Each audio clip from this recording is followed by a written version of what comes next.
ឆ្លងកាត់រយៈពេល3ឆ្នាំក្នុងការវិនិយោគទុនផ្គត់ផ្គង់សេវាទូរគមនាគមន៍ក្នុងប្រទេសកម្ពុជាក្រុមហ៊ុន Smartphone បានក្លាយជាប្រតិបត្តិការផ្គត់ផ្គង់នូវសេវាទូរគមនាគមន៍ដ៏ឆ្នើមបំផុតក្នុងប្រទេសកម្ពុជាជាមួយនឹងហេដ្ឋារចនាសម្ព័ន្ធកាបអុកទិកដែលមានសេវាគ្រប់ដណ្ដប់ពេញផ្ទៃប្រទេសលោកផេងសុភ័ណ្ឌមានទីលំនៅក្នុងភូមិស្ទឹងជ្រៅឃុំដើមមានស្រុកតាខ្មៅខេត្តកណ្ដាលរៀបរាល់ថ្ងៃម៉ោង 6:30 នាទីលោកសុភ័ណ្ឌបានដឹកភរិយាទៅលក់ត្រីនៅផ្សារតាខ្មៅ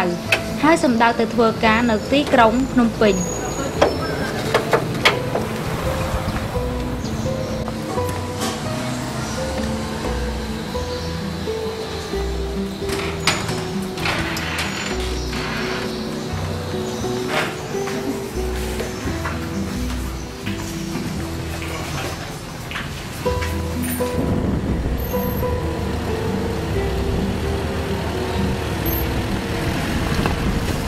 ក្នុងនាមជាស្វាមីមួយរូបជាឪពុកនិងជាបុគ្គលិកម្នាក់លោកសុភ័ណ្ឌក៏ដូចជាបុគ្គលិកឯទៀតឬឪពុកគ្រប់រូបបានតស៊ូបំពេញភារកិច្ចការងារទាំងយប់ទាំងថ្ងៃដើម្បីគ្រួសារនិងបំពេញកាតព្វកិច្ចជូនក្រុមហ៊ុន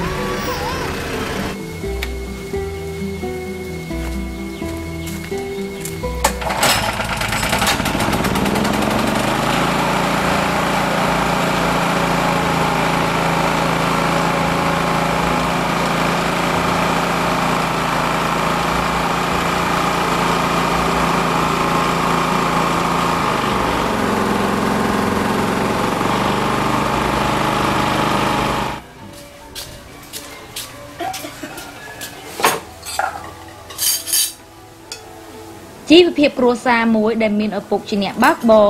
មានម្ដាយអាចរកចំណូលពីការលក់ត្រីក្នុងមួយថ្ងៃបាន 7,000 រៀលដល់ 14,000 រៀល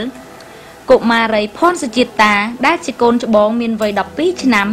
ក្រៅពីការរៀនសូត្រនាងតែងជួយសម្រាលបន្ទុកក្នុងការងារផ្ទះនិងមើលប្អូនតូចៗចាដាក់កូនល្អវ័យណាស់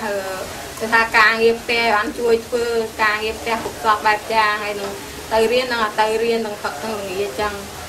ខានរៀនទៅពេលហើយអត់បានទេទាំងតែទឹកភ្នែកចាល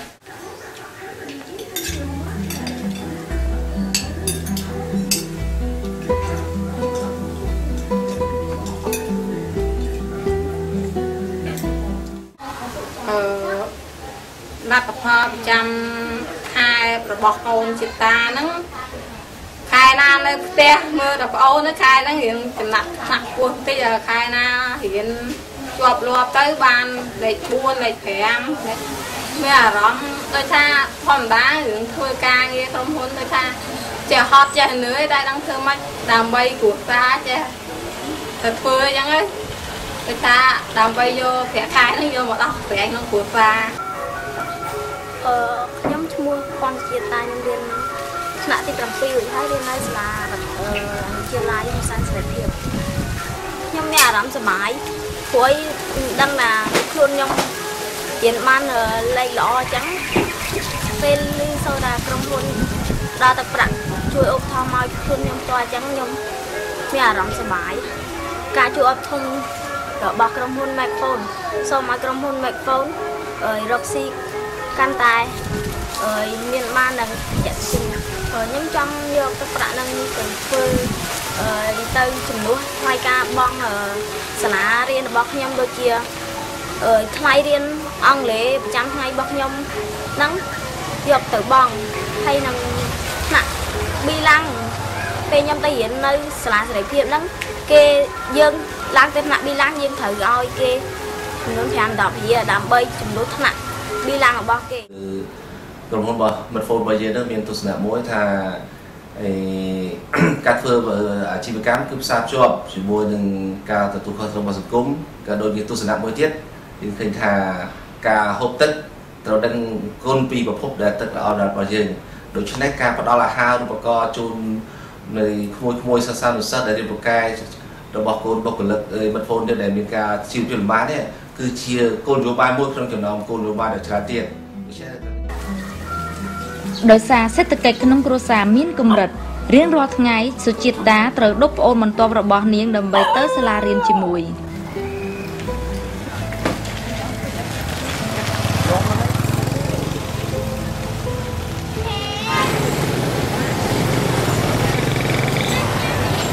ជាមួយទឹកមុខដ៏ស្មោះត្រង់រូបរាងដ៏ស្គមតូចដែលតស៊ូប្រឹងប្រែងរៀនសូត្រពោលឲ្យមិត្តរួមថ្នាក់លោកគ្រូអ្នកគ្រូមានការអាណិតស្រឡាញ់ជាតាជាខ្លាំង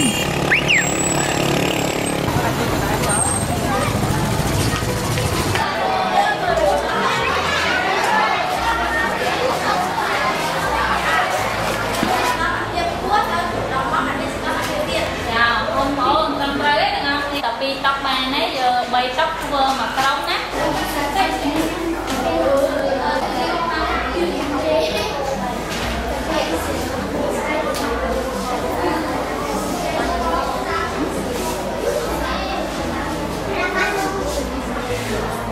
ចឹងយើងអាចបញ្ជាក់បានថាទឹកជាអង្គរាលាវមិនទៅចម្លងទៅដែរទេតាមនាមខ្ញុំផ្ទាល់ខ្ញុំសង្កេតមើលឃើញសិស្សជាទេតានេះគឺមានអាកប្បកិរិយាស្លូតបូតហើយជាយាមក្នុងការសិក្សាទាំងការមកគោរពពេលវេលាគាត់មកទៀងទាត់ហើយគាត់មករៀនគឺគាត់យកចិត្តទុកដាក់ក្នុងការខិតខំរៀនសូត្រវិភាសា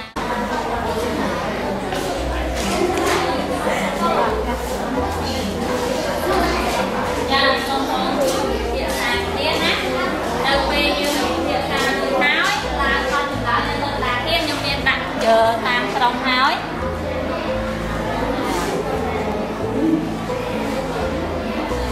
យើងមានសកម្មភាពមួយចំនួនដូចជាការតបជាប់អ៊ីនធឺណិតជូនសាលារៀនហើយក៏អបឆែតជូនដល់កុមារជនក្រីក្រដែលក្នុងគ្រួសារមិនមានលទ្ធភាពពីក្នុងការធ្វើកម្មវិធីនេះដែលជួយថាការស្វែងរកក្រុមគ្រួសារសមាជិកគ្រួសារដែលបានបែកបាក់គ្នាការរៀនចាំបែបគួរថ្ងៃអ្វី